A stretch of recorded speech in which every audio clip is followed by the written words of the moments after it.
Lütfü abi merhabalar. Merhaba Salih'ciğim. Nasılsınız? Şükür elhamdülillah. Siz iyisiniz. Biz de iyiyiz, teşekkür ederiz. Cevaplı sorularda malum hep böyle bir mekan değişikliğine gidiyoruz fırsat buldukça. Yine tebdilli bir mekanda bir ferahlık vardır kaidesiyle farklı bir mekandayız. Öncelikle sizin düşüncelerinizi almak isteriz abi. Yani farklı mekan. Nasıl bir ferahlık var acaba? İşte onu size sormak istedim ben. Yani sizin açınızdan bir ferahlık oldu mu diye. Tebdili mekanda ferahlık var sözü mekanla insanın demek ki ruhi durum arasında bir ilişki olduğunu gösteriyor. Bazı mekanlar var ki hakikaten insana kasvet verir, bazıları da açar. Aslında şerefül mekan bilmekin demişler. Yani mekanın şerefi orada oturanlarla kaimdir. Dolayısıyla mekana da aslında o güzelliği ya da kasveti veren bizatihi insanların kendi ruh halleri, ruh durumları. O yüzden hep salihlerle ve sadıklarla beraber olmak lazım. Ben bir salihle beraber olduğum için kendimi hep bahtiyar addetmişimdir.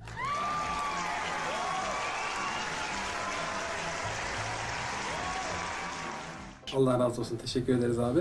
Abi o zaman ben hemen sorularla... Fakat sen salih misin? Salih olduğun kadar.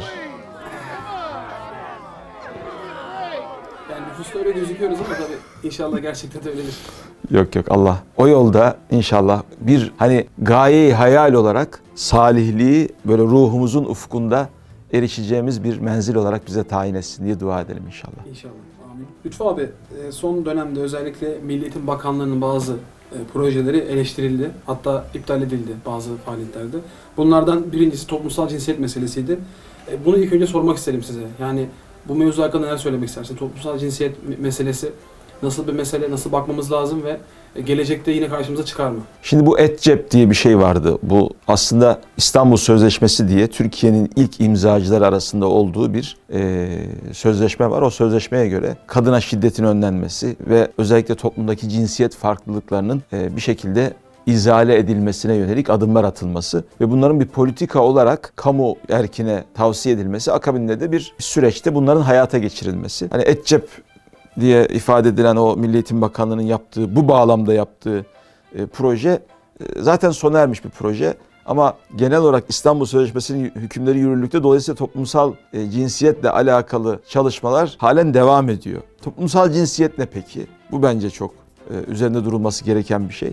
Toplumsal cinsiyet, Allah'ın bizi yaratılıştan erkek ya da kadın olarak yaratmış olmasının aslında çok bir önemi olmadığını, bizim toplum tarafından bize dayatılan o ön yargıları, kabulleri aşarak kendimize ait bir cinsiyet seçimine sahip olabileceğimizi söylüyor toplumsal cinsiyet.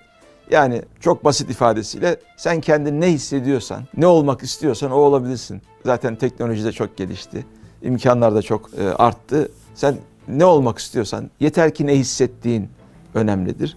Bu açıdan hakikaten insanın yaratılışına, fıtratına aykırı bir şeydir. Bak Salih'ciğim, ben bu toplumsal cinsiyet mevzusunun kadına şiddet gibi hakikaten herkesin yüreğini sıkacak ve sarsacak bir boyutta dile getirilmesinin böyle bir tür hesaplı bir iş olduğunu doğrusu düşünüyorum. Yani kimse kadına şiddeti savunamaz. Ama bunun özellikle bu şekilde gündeme getirilerek toplumsal cinsiyetle ilgili projelerin ve politikaların hayata geçirilmesi, onun eşliğinde bu tür bir gündemin hep bize dayatılması dikkat çekicidir. Burada biraz müteyakkız olmak lazım diye düşünüyorum doğrusu.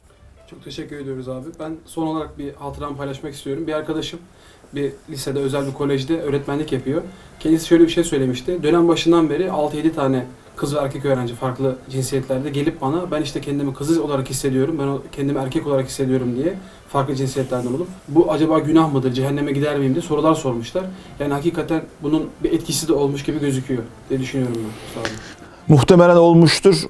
Bu tür mevzuları biz böyle baskıyla aman kimse o noktada bir şey olmasın, içindekini açığa çıkartmasın diye böyle bir ortaya koyuyor değiliz ama maalesef toplum özellikle medya marifetiyle dayatılan bazı şablonları da bu anlamda böyle bir kendini nasıl hissettiğine dair veri olarak alabilir. Bu noktada medyadaki örneklikler maalesef gençlerimizi de zehirliyor, toplumu da zehirliyor. Buna da dikkat etmek lazım. Çok teşekkür ederiz abi. Ben teşekkür Çok sağ ederim. olun.